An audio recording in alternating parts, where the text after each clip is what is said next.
Tony, thanks. We have a projection. Let's go right to the big board. In the GOP primary in Wisconsin, Ted Cruz has been projected as the winner by NBC News, meaning when all the votes are counted, he will have come out on top. You see the raw vote at the bottom of the screen, 2% at the top of the screen in, but based on exit polls, based on mathematical models, and the raw vote we're seeing so far, Rachel, we have a projected winner. This is a big deal for the Ted Cruz campaign, and this is making good on what Ted Cruz had said about the overall character of this race, which is that he said when it came down to a two-man race between him and Donald Trump that he would start winning. And it's not a two-man race yet. John Kasich is in it, if not apparently terribly competitive tonight. I would only interrupt you for another projected winner. Look at this, 9:21, and we have two within the space of 60 seconds. Bernie Sanders is the projected winner of the Wisconsin primary. People in the Sanders camp have been saying for weeks the state was tailor-made for Bernie Sanders. You know, there's a lot to say all at once. I will say this means that over the last 2 weeks, on the Democratic side, if my math is right, I think this means that Hillary Clinton's got 6 and Bernie Sanders has got 6. So if you're talking about momentum heading into the back half of the primary calendar on the Democratic side, that is pretty evenly matched. Obviously, the Sanders campaign is particularly happy whenever they win a state that is a primary as opposed to a caucus, because those caucus states are smaller and some people do discount them in terms of their import. Sanders and Cruz both were favored to win in the polls tonight, but having these races called this early, we'll see what it produces in terms of overall margins and in terms of the allocation of delegates. But those are going to be two very happy non-front-running candidates tonight. Let's get the reaction of a friend of ours, Hugh Hewitt, of the Hugh Hewitt Show on radio. Hugh, first of all, this has been a great week for, as we now have to call it because of satellite, terrestrial radio, as in turn on your car radio, which is still alive and well in the state of Wisconsin and, of course, across the nation, and you're part of that. Hugh, first of all, your reaction to the Cruz victory in Wisconsin, and did you hear any of the crazy talk going on in this room about takeovers at the GOP convention? I've been listening for the last half hour, and I am amused that Rule 40B has not been named specifically yet. But it's a big night for Ted Cruz. Let's look at the fact that statewide that gets him 18 delegates. From what I've been looking at on my Twitter feed from all sources, Donald Trump will be lucky to get 6 delegates. He might be able to pick off maybe Wisconsin 7 for 3. And although Wisconsin only has half, it's got less than half the delegates of New York, which is in 2 weeks, it's twice as important because these 42 delegates reset the narrative. And I think one of the things that I did note perhaps missing in the commentary is I think Ted Cruz can beat Hillary Clinton. I think I saw him last week in California. He's hitting his stride. I think he matches up pretty well. I think you put an accomplished running mate next to him and you go out to places that you wouldn't expect, and the Supreme Court is at the center of that argument.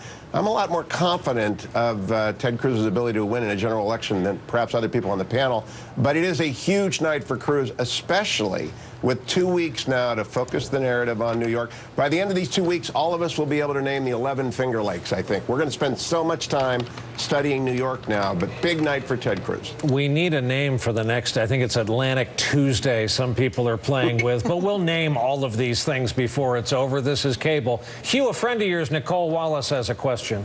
Hugh, I want to know if you spend so much time talking about national security, do you think, I have 2 questions for you. Has Donald Trump disqualified himself on matters of national security, if his comments about NATO, his comments about a nuclear-armed Japan and whatnot? And go a little deeper there on the electability, because Republicans that you and I both know and respect have shared with me this theory. I think Lindsey Graham has said it on television that he'd rather lose with Cruz and maintain the dignity and the principles of the conservative movement than roll the dice with Trump. Well, I think Senator Graham's actually said that to everyone he passes by in the street. He may be just saying that out loud, and anyone hears it that walks by. He bolts up right in bed and says, "I'll lose with Cruz." You might be right. He is a national security conservative first, and he is concerned about the NATO comments. But Donald Trump isn't disqualified. He's on the ballot. He's in the lead. He could still conceivably get to 1,237. But I think Chuck Todd and I agreed on Friday, when Chuck was a guest on my radio show, that if Donald Trump doesn't win on the first ballot, he's not going to win. And I talked to Speaker Ryan from Israel on Monday. I talked to Leader McConnell today. I talked to Reince Priebus yesterday. Everyone knows the Rules Committee, which meets the week before July 18th in Cleveland. There are 112 members of it, are going to decide whether or not this is going to be a two-person multi-ballot contested race. And the example in the past for that is in Minnesota when Brian Sullivan went head-to-head with Tim Pawlenty for 14 ballots or 13 ballots, or whether it's a one-and-done for Trump and Ted Cruz on the second ballot because of the Rules Committee. All I know is that tonight, money's going to pour into tedcruz.org. And organization is going to spread out, not just in New York, but in Pennsylvania, which is the following week, in Rhode Island, and Delaware, and Connecticut. It's a big night for Ted Cruz because all of a sudden there's an arrow pointing at him as being the alternative, blessed by the people of Wisconsin, blessed by their 5 talk radio hosts who are local, led by Charlie Sykes, and I think blessed by people like Lindsey Graham, who would never a year ago have seen themselves supporting Ted Cruz. Could I be Hugh? One quick question, one comment first. Congratulations, you predicted this 2 weeks ago. You said exactly that this would happen the way it happened. So, so you were right. But about that resetting the narrative, I'm wondering, given that Cruz starts something like 34 points down to Trump in New York, 2 weeks is an awfully short time to make that up, isn't it? Well, you know, this is where Donald Trump's own rhetoric comes back to haunt him. He downplayed John Kasich's win in Ohio because it was Governor Kasich's home state. So Donald Trump should win New York by 30 points. He ought to. He's lived there. He's been on the front page of every newspaper, basically on a weekly basis for a long time. He dominates Manhattan. He will dominate the boroughs. But up in the part of New York, which is pretty close to my home state of Ohio, you can drive to Pekin Peak and ski in 45 minutes from northeastern Ohio. That and Buffalo, your old friend Tim Russerd's stomping ground and Luke Russerd's place, these are not places where Donald Trump's going to win by 30 points. And so the narrative is he should win 50%, which gets him most of the delegates. If he doesn't, it's a loss. I really do think we're going to leap over New York and go right to those next 5 primaries, especially Pennsylvania, to make sure that it's a contested convention. I'd be surprised if Nicole disagreed with me. I don't see how Donald Trump gets to 1,237 after tonight. To both of you, speaking of leaping over things, let's fit a quick break in. Hugh, stay with us. Nicole has no choice. We'll be right back.